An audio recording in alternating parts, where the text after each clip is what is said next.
সংবাদ।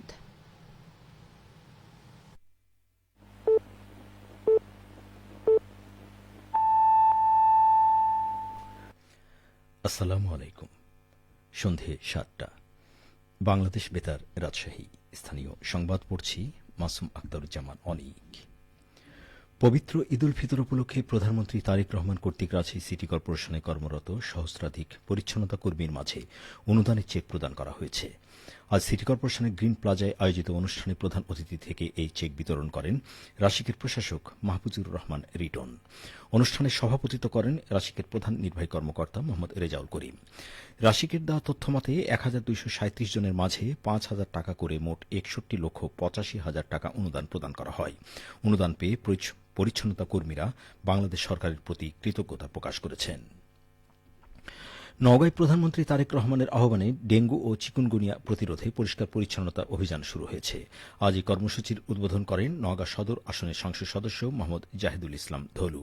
এ সময় তিনি বলেন, ছোট যমুনা নদীর প্রাণ ফেরাতে বিশেষ কর্মপরিকল্পনা গ্রহণ করা হয়েছে। পরিষ্কার পরিচ্ছন্নতা কার্যক্রম শেষে নদীতে নাব্যতা ফেরানো এবং মাছের অভয়ারণ্য গড়ে তোলা হবে। এসব কর্মসূচি বাস্তবায়নে সকলের সহযোগিতা কামনা করেন তিনি। অভিযানে রাজনৈতিক ও বিভিন্ন সামাজিক সাংস্কৃতিক সংগঠনের কর্মীরা অংশগ্রহণ করেন। ঈদ উল ফিতর উপলক্ষে নাটোর পৌরসভার হতদরিদ্র ৪,৬২৫টি পরিবারের বিনামূল্যে ভিজিএফ চাল বিতরণ কার্যক্রম সুষ্ঠুভাবে শেষ হয়েছে। ওয়ার্ডভিত্তিক চাল বিতরণ কার্যক্রম গত ৩ দিন ধরে পরিচালনা করা হয়। গত শনিবার পৌরসভা প্রাঙ্গণে কার্যক্রমের উদ্বোধন করেন স্থানীয় সরকার বিভাগের ভারপ্রাপ্ত উপপরিচালক ও নাটোর পৌরসভার প্রশাসক মোহাম্মদ আবুল হায়াত। এর আগে প্রস্তুতি সভা আয়োজন ও উপকারভোগীদের তালিকা প্রণয়নের কাজ চূড়ান্ত করা হয়।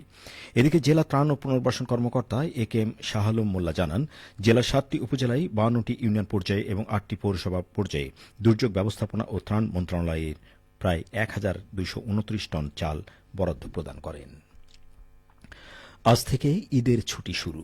ঘরমুখো মানুষের ঢল নেমেছে উত্তরের মহাসড়কে। ফলে যমুনা সেতু পশ্চিম মহাসড়কে যানবাহনের চাপ বেড়েছে। তবে কোথাও কোনো যানজটের খবর পাওয়া যায়নি। এদিকে মহাসড়কে সার্বিক নিরাপত্তায় জেলা ও হাইওয়ে মিলে ৮ শতাধিক পুলিশ মোতায়েন করা হয়েছে।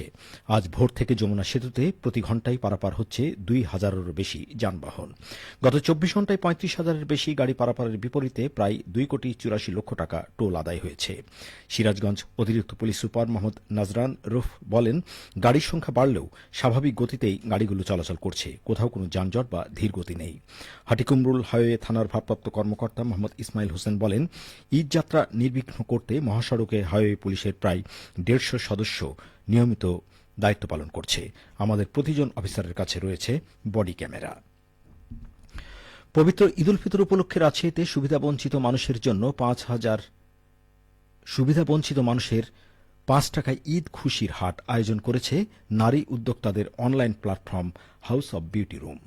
আজ নগরীর জাদুঘর মোড়ে আয়োজিত ব্যতিক্রমী কর্মসূচিতে প্রায় ১,০০০ নিম্ন আয়ের মানুষ ৫ টাকার বিনিময়ে সেমাই, চিনি, তেল, চাল সহ প্রয়োজনীয় পণ্য সংগ্রহ করেন। পাশাপাশি নতুন ও পুরনো পোশাকও রাখা হয়। আয়োজকরা জানান, মানুষের আত্মসম্মান বজায় রাখতে সরাসরি দানের পরিবর্তে নামমাত্র মূল্যে পণ্য দেওয়া হয়েছে। এতে সুবিধাভোগীরা সম্মানের সঙ্গে সহায়তা নিতে পেরেছেন। সুবিধাভোগীরা এ উদ্যোগে সন্তোষ প্রকাশ করে বলেন, স্বল্প টাকায় এমন সহায়তা তাদের ঈদের আনন্দ বাড়িয়েছে।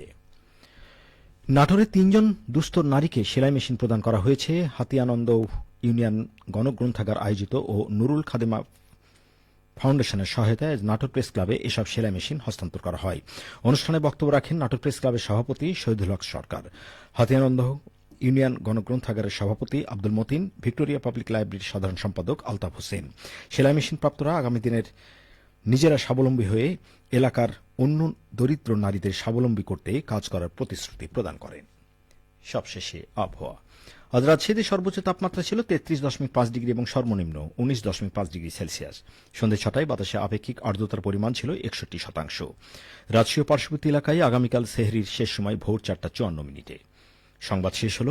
আমাদের পরবর্তী স্থানীয় সংবাদ প্রচারিত হবে আগামীকাল সকাল ৮টা ১০ মিনিটে।